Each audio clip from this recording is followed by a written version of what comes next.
କିଛି ଶିଖେଇଲେନି।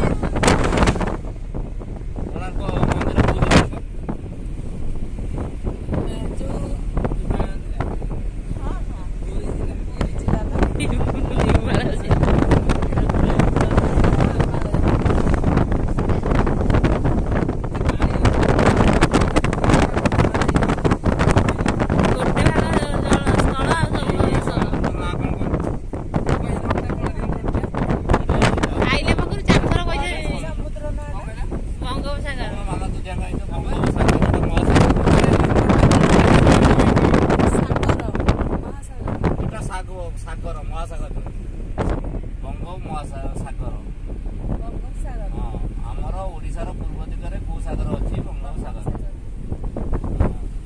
ଦକ୍ଷିଣରେ କିଏ ଅଛି? ପଶ୍ଚିମରେ କିଏ ଅଛି?